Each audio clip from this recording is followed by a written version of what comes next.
Those fleeing residents, far slower than the unnatural frost, were halted in haunting poses as the wind bit into them. Limbs were suspended in mid-air positions, eyes were left wide and unblinking, mouths were cursed to forever gape, in horror.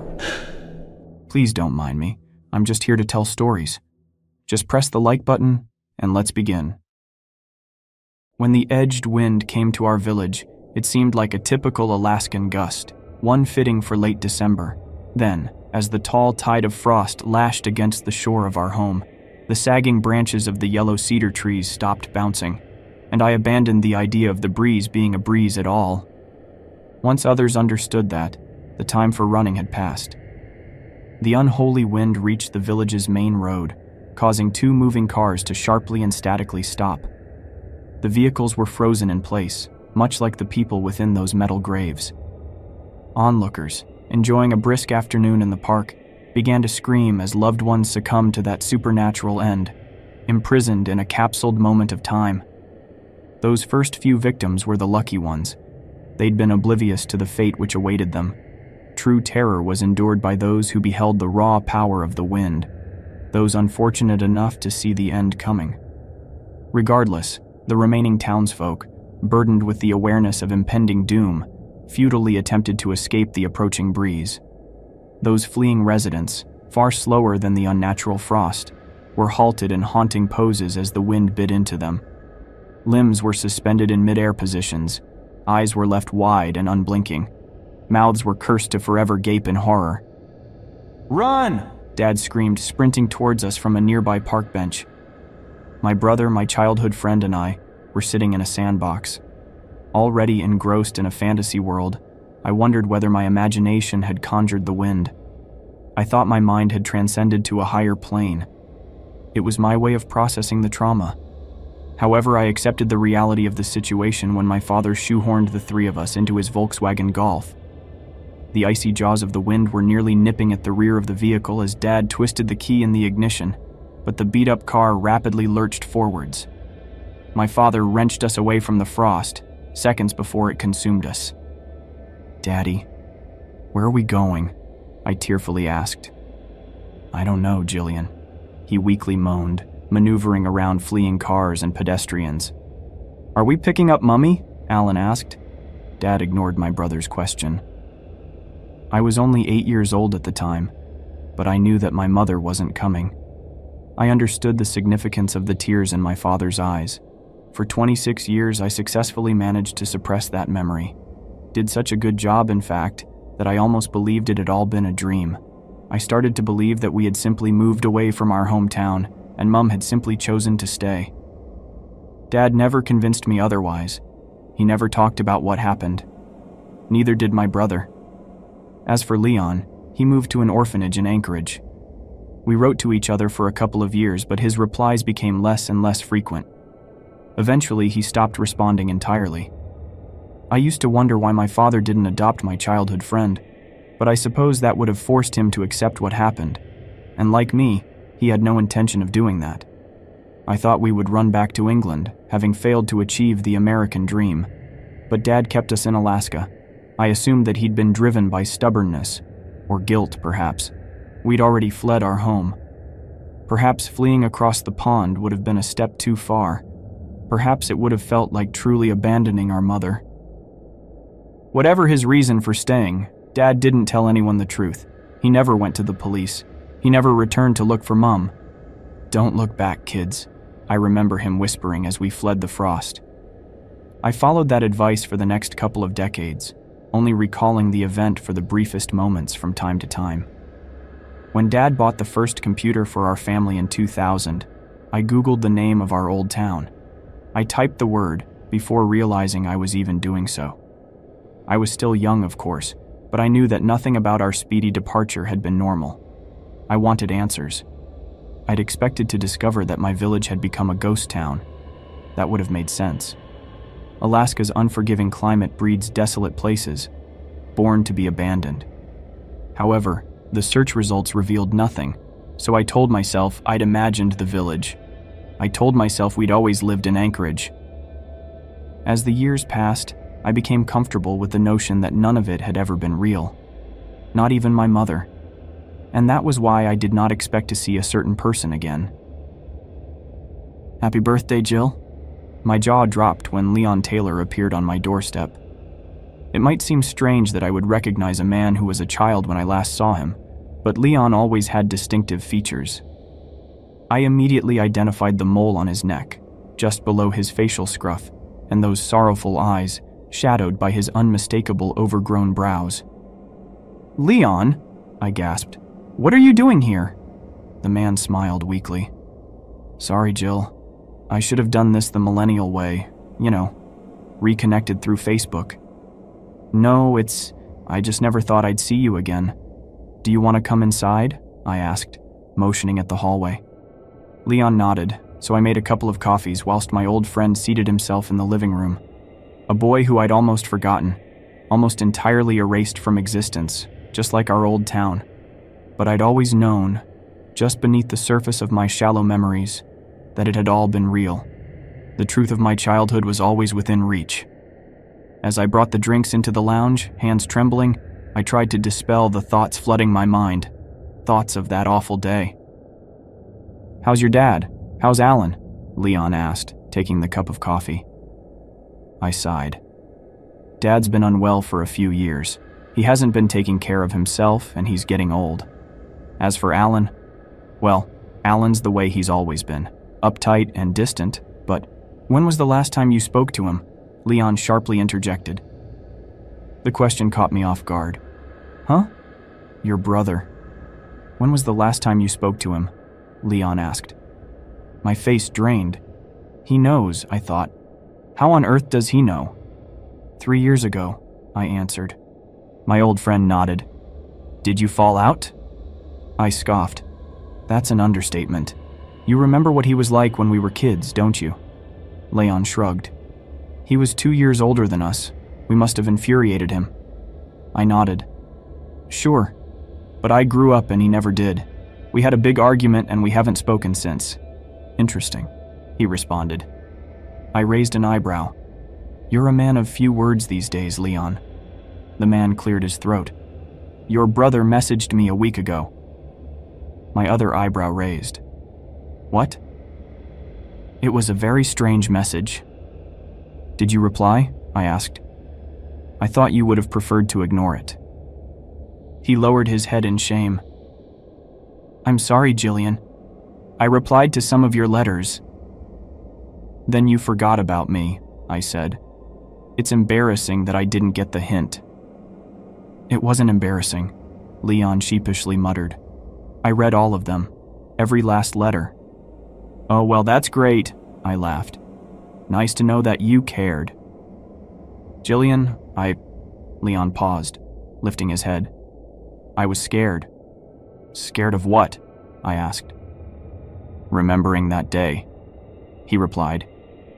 It's why I told your dad I didn't want to come and live with you. It's... what? I asked. Leon tilted his head. You didn't know? Did you really think he'd just dump me in that place? He might have changed, but your dad was never cold. Still, I refused. Living with you would have reminded me of what happened to my family. I didn't reply, so my old friend prodded the beast. Aren't we going to talk about— Why did my brother message you? I interrupted, avoiding the topic. Leon twitched his lips uncertainly, as if unwilling to part them. He told me that I had to see you. Leon trailed off. Right, I said. Why?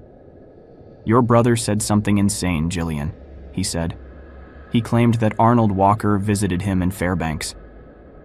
My jaw fell. I beg your pardon? Arnold Walker? My brother's school friend?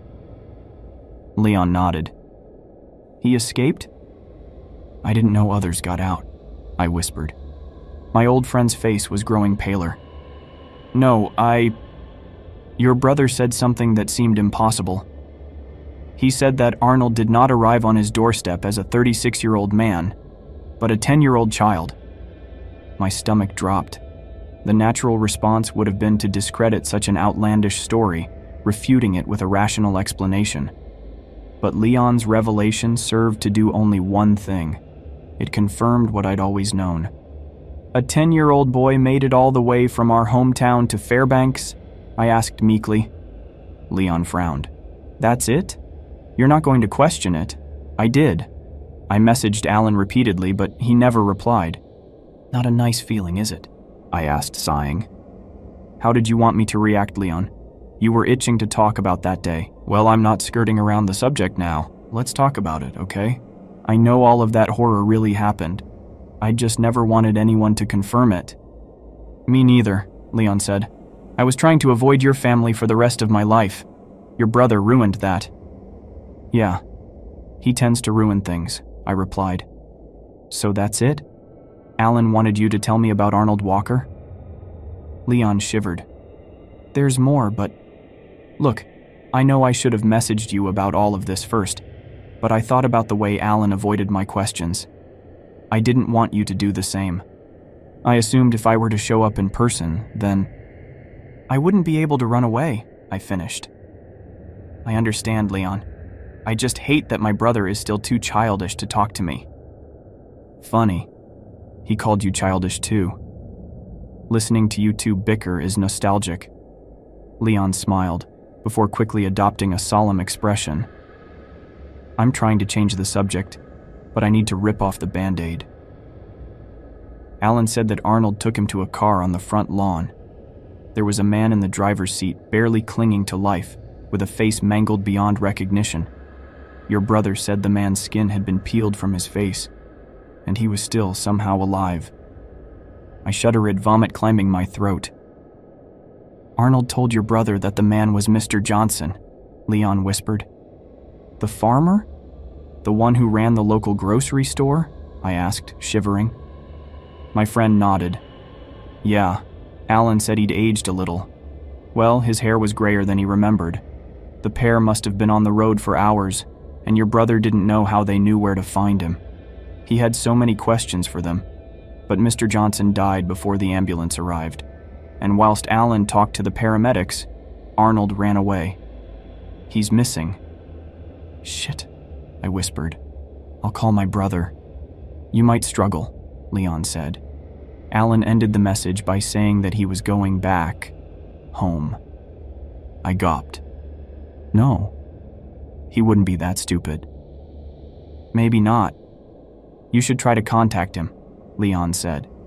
He hasn't replied to my dozens of messages, but he might reply to you. Not sure he even has a signal out there in the boonies, but you're right. You should try.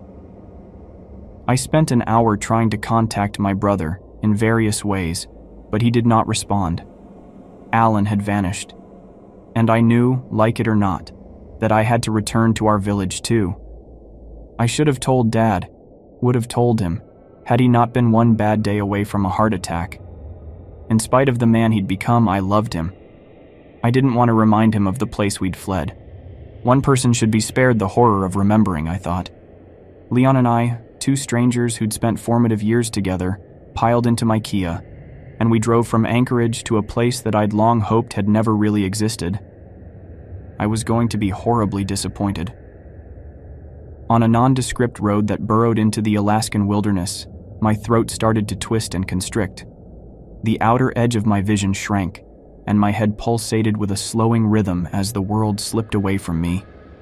I struggled to breathe as I came to terms with an awful fact. I recognized that endless road. Jillian, Leon whispered.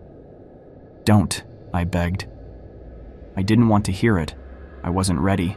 I'd known all along, of course, that our village existed.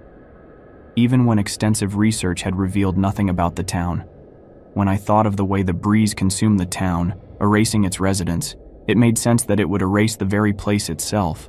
After all, even I'd started to doubt its existence, and I'd lived there. Accepting the unearthly nature of the event wasn't as tough as you might imagine. If anything, I had fought hard to deny it. I wanted to ignore the existence of a paranormal force, though I had witnessed it with my own eyes. Even if there were some Alaskan breeze powerful enough to instantaneously freeze an entire town, we hadn't witnessed that. We'd seen something else. We'd seen that glacial wind freeze the town. Not its people, but its tether to time. After an hour of following the frosted landscape, we saw something familiar on the horizon. Leon's face mirrored mine as our damned village appeared, a bulge of ruin and decay growing as we neared it. And when we crossed the threshold into the desolate town, the reality of our quest finally dawned on me. "Where is everybody?" Leon asked. It might seem a moronic question to an outsider. Our old village was clearly an abandoned place. No rational person would expect anybody else to be there. Of course I understood Leon. He had asked the same terrifying question that was circling the drain of my mind, refusing to flush away. I thought back to that terrible day on which hundreds of people froze in time. Then I thought of Arnold Walker and Mr. Johnson, the two residents who'd supposedly shown up at my brother's door. One of them had looked no older than he'd been in 1998. "Time resumed," I finally mumbled. "Yes, but where did everybody go?" my childhood friend asked. I didn't have an answer. Neither did my brother. And that was why he'd come here. That's not the real reason, I thought. He was hoping to find her. I rolled onto my old street, noting that the trees swayed in the wind and birds flew overhead, signs that time was flowing. I wondered whether others had fled in the same fashion as Arnold and Mr. Johnson. I even allowed my heart to soar a little as I considered that my mother might have freed herself, might have found Dad in Anchorage, might be wondering where Alan and I had gone. However, I knew that not to be the case.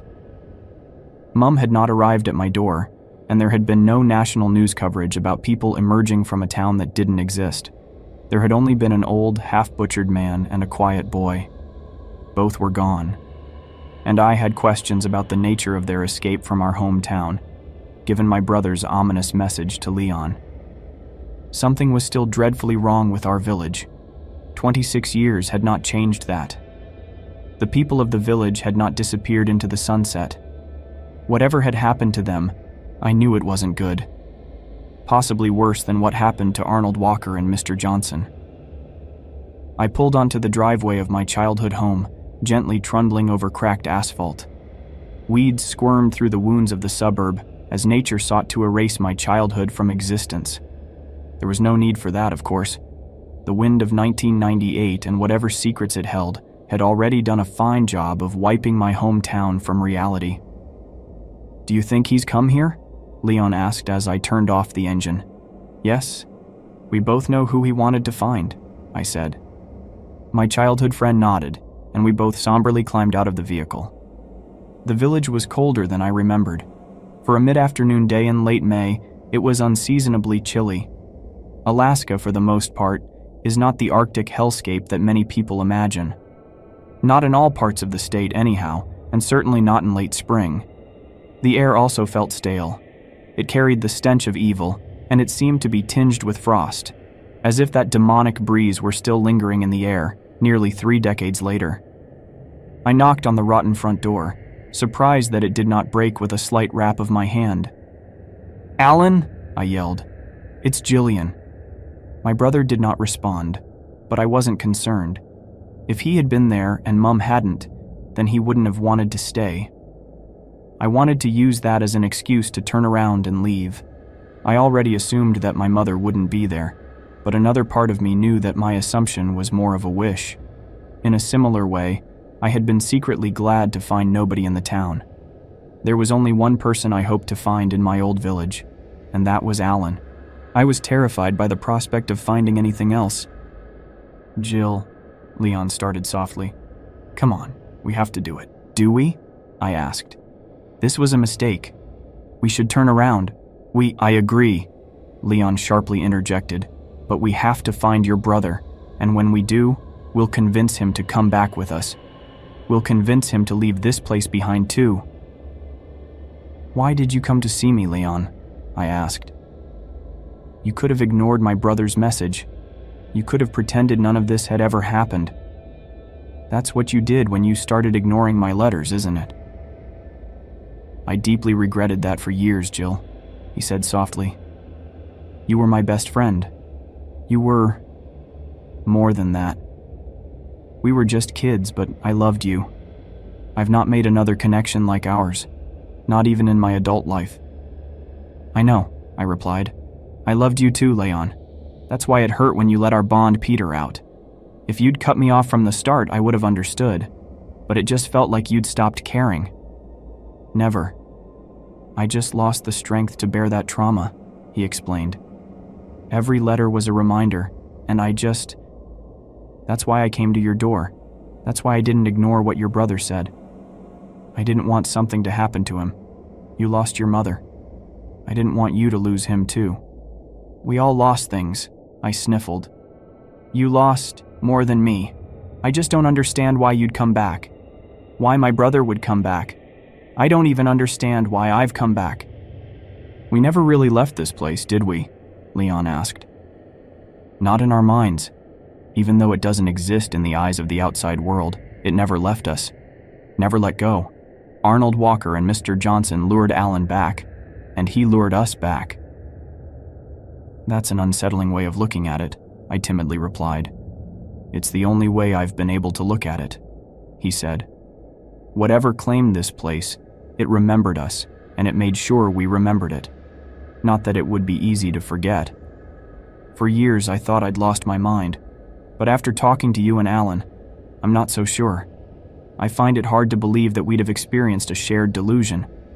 No, it all really happened. And the memory replays in my mind every day. I'll never get rid of it. Dad seemed to do a good job of erasing this place from his mind, I said. I knew that wasn't true, of course. He had never forgotten. That was made apparent by his deterioration. Alan and I had a close relationship with our father before we left that village. Afterwards, he changed. We all changed. Losing Mum had fractured the family, but there was more to it than that. I started to consider that Leon might be right. Perhaps the frost hadn't ensnared the two of us, but it had certainly bitten us. Do you want me to do it? Leon eventually asked. I wanted to be courageous enough to open the door, but I wasn't. I nodded meekly and stepped aside, allowing my childhood friend the nightmarish task of facing whatever lay within my old home. He pushed the door handle down, expecting the house to be unlocked, but it wouldn't budge. Shall we try the back? I asked. Leon backed up. I quickly realized what he was planning to do, and I opened my mouth to utter a protest. My hulking friend had charged before I spoke a single word, however, and he hurled his body into the door. It quivered in its frame but did not give. Leon! I cried. What are you doing? Well, I don't suppose you have the key, he panted, massaging his shoulder. I held up my hands. Look, let's just... My friend rushed forwards again, and the result was the same. This time, however, Leon released a groan of pain, clutching his arm a little more tightly. You're going to hurt yourself, I said. Let's take it in turns to kick the door. That'll work better, and it won't cripple either of us. Leon nodded, and the two of us firmly booted the door near the handle. The wood quaked, and it only took a few attacks for the door to splinter around the lock. The frame splayed inwards, and the metal mechanism fell loose. Whoops! That worked a little too well, Leon laughed. He led the way into my childhood home, which looked, unlike the street outside, the same as I remembered, the same as it had looked on the day I'd left. There were no shoes left by the door, no muddy prints on the carpet, no indication whatsoever that my brother had visited our old home, which I'd gathered when the front door had been locked. But this was not a relief. I knew in my gut that Alan would have gone there first. He never made it home. Leon shivered. This place feels cold. Frozen, I corrected. Frozen in time. Is it safe for us to be here? He asked. What if we end up like the others? It's a bit late to ask that now, I replied. The breeze passed long ago. This just seems to be the horror it left behind. Leon accepted my suggestion, then he wandered over to the staircase. My friend took one step before halting in place. For a haunting moment, I believed that he had been frozen in time too. I believed that I'd been wrong, and the frost had come for us. But I quickly realized that my friend was still moving, still twitching. He was frozen by fear, not a supernatural gale. There's someone in the bathroom, Leon wheezed. With physical dread in every inch of my body, I joined my friend and looked up. Artificial light spilled beneath the bathroom door onto the dark landing. "There might not be anyone in there," I shakily said. "Jillian, this is an abandoned town. There is no electricity. Your house is still frozen in time, and it froze with the bathroom light left on. Somebody must have been—" "Don't say it," I pleaded, upper lip trembling. "Do you want me to lead the way?" he asked. I didn't. I wanted to run, but I knew I would never forgive myself for doing so. Leon was right, of course. I hadn't allowed him to finish his sentence, but it was clear that he was going to mention somebody in particular. Somebody whose face flooded my mind as we ascended the staircase, one tentative step at a time. Somebody whose name started to tickle my lips as Leon grasped the handle to the door. It wasn't locked. "Mom," I moaned as Leon inched it open. My ageless mother was inside. I'm sure I would have screamed at whatever we found, but I was not prepared for the state of the statue before me. Mum was standing at the sink, hands cupped below a stream of tap water suspended in time. As I had always feared, the frost caught her. It was horrifying enough to be frozen in time for 26 years, whilst the rest of the world continued. But that wasn't why I screamed. I'd braced myself for that possibility. I'd spent my entire adult life coming to terms with it. I screamed because I wasn't prepared to see her face. Mum was smiling, not a wholesome smile. It was a taut grin that etched an unnerving crescent shape across her cheeks. There was nothing unnatural about the grin, but it looked painful. And it appeared as if cataracts had taken the entirety of her pupils. "Mom," I asked weakly, "do you hear me?" There was no reply.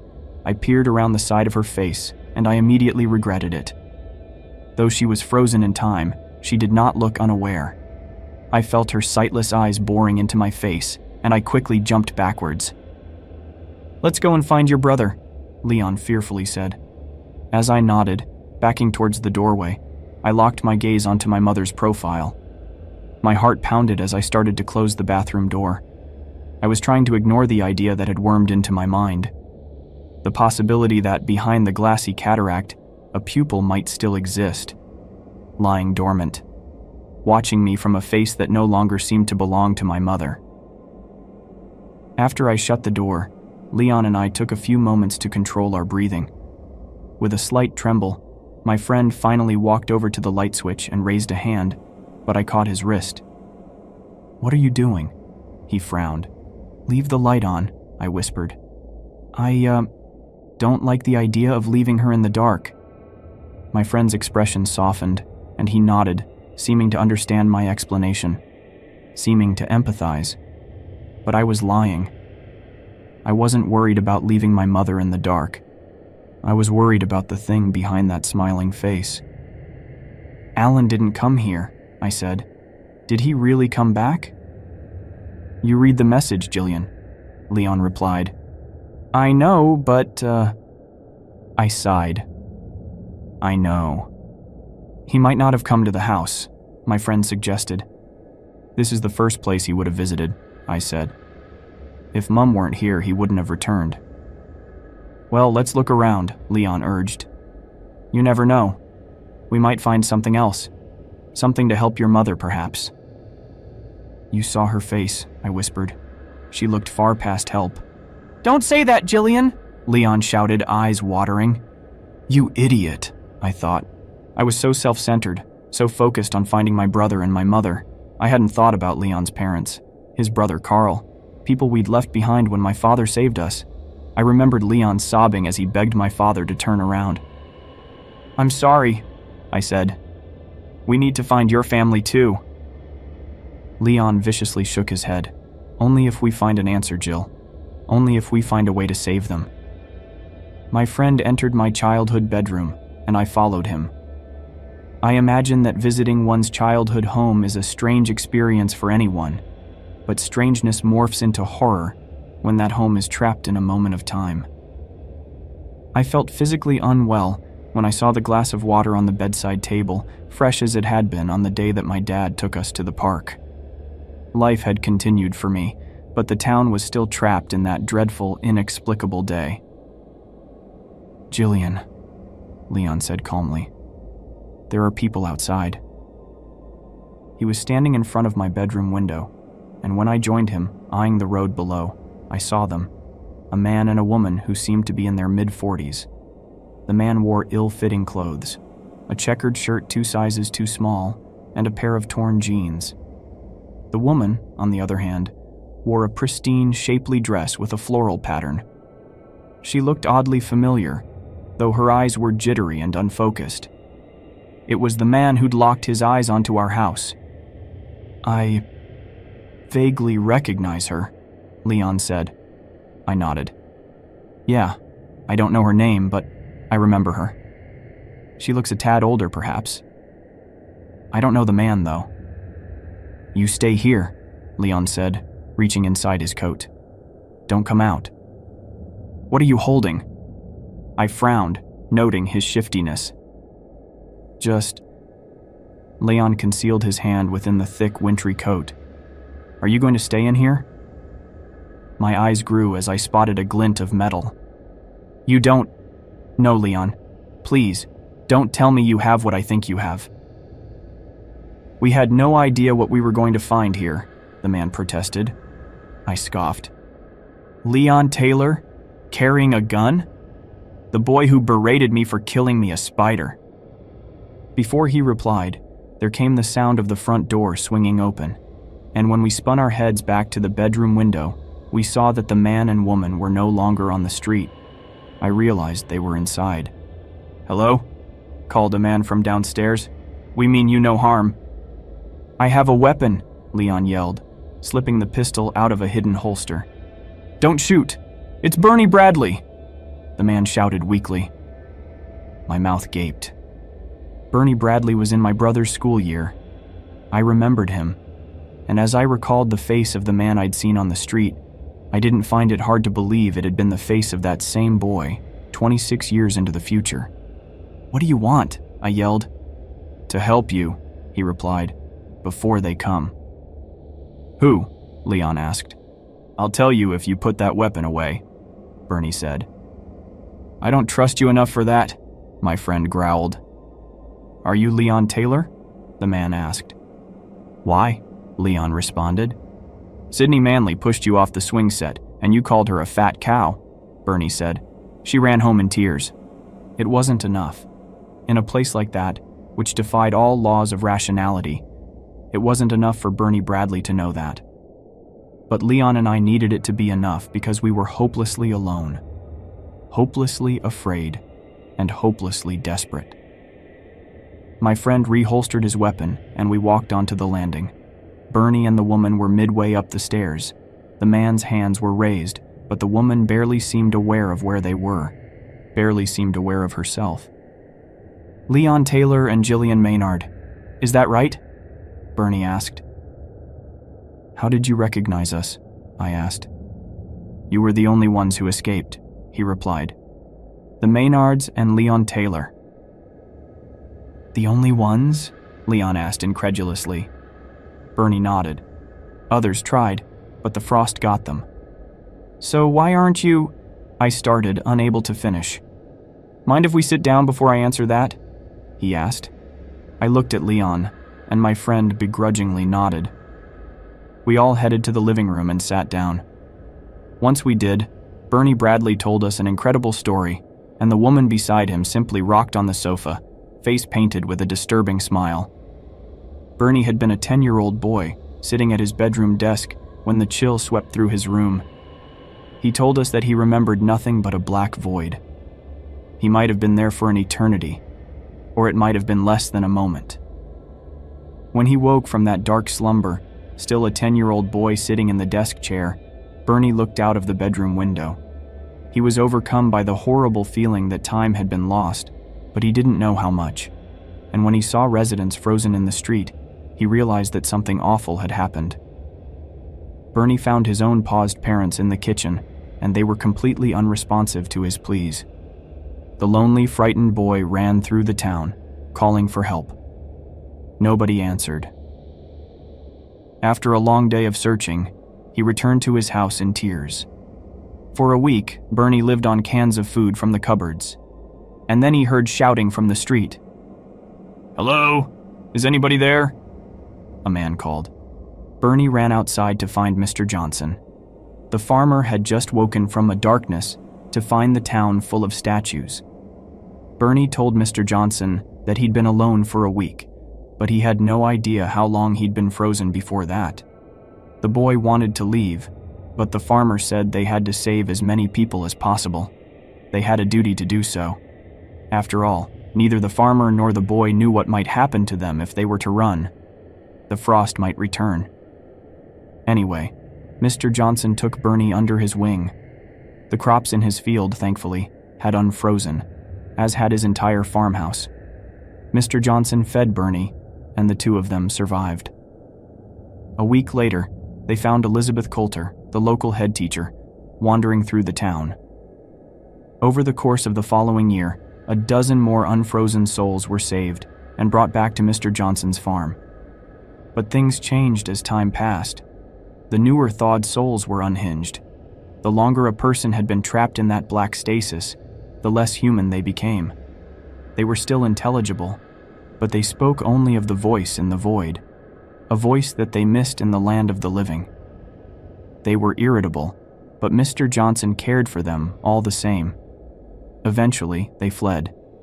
This only worsened as the years went by. After a decade, Bernie's mother and father unfroze. However, his dad ran, and his mom only remained because she was lost and confused. She would rant and rave about the speaker, the one that would make everything better, the one that would make them all eternal.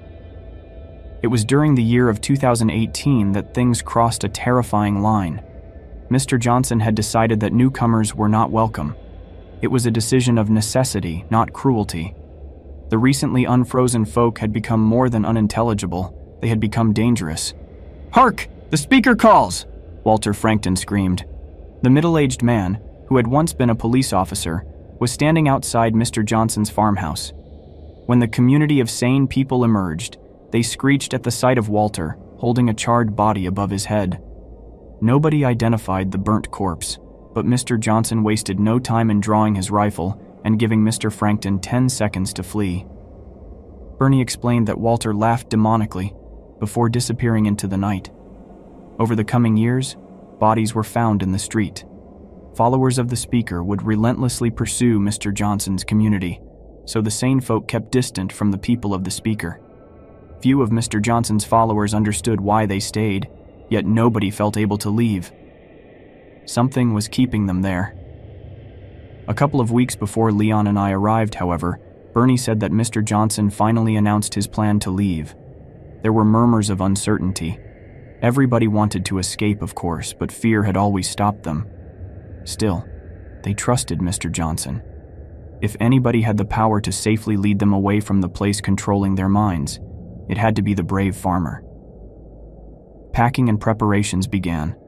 However, some days later, Bernie Bradley happened to look out of an upstairs window and notice Mr. Johnson.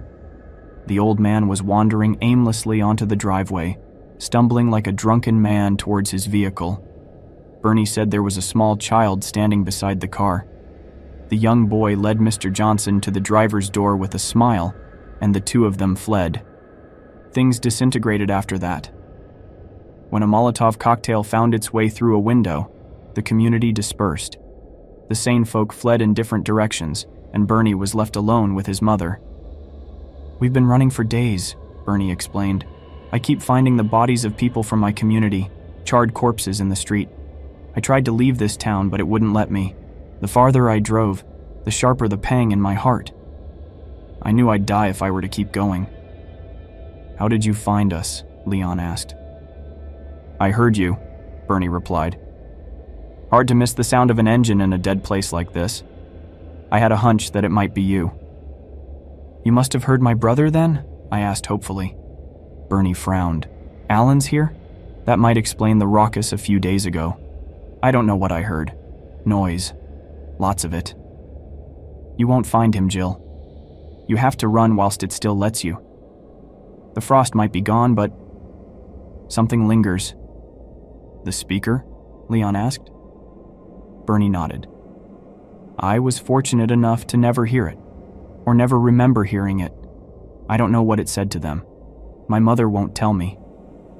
Bernie looked at the woman next to him, the one who appeared to be the same age as him, though I realized he was still a decade younger. The horror of our town had aged him beyond his years. "It will be so glorious," Bernie's mother giggled, eyes bearing faint pupils behind mild cataracts. "You're lucky that they didn't see you arrive," Bernie said. "Otherwise you'd be dead already, but they'll come, sooner or later, and you need to listen to me if you want a safe way out of here. Okay? We need to distract them, keep them off your backs." I shook my head. I need to find my brother. I know he came to this town. I thought I'd find him in our home, but Walter wanted him, Bernie's mother hissed. The woman stopped rocking, stopped smiling, and her head snapped to face me with such eerie speed that I thought it might entirely disconnect from her neck. Bernie quivered, seemingly just as horrified by his mother's words as the rest of us. "Mother?" he asked. "Walter wanted him. Walter wanted him. Walter wanted him." The woman laughed, taunting me. "What does she mean?" I sobbed. "Does Walter Frankton have my brother?" Bernie's face whitened. "If he does, your brother's either been flayed or charred."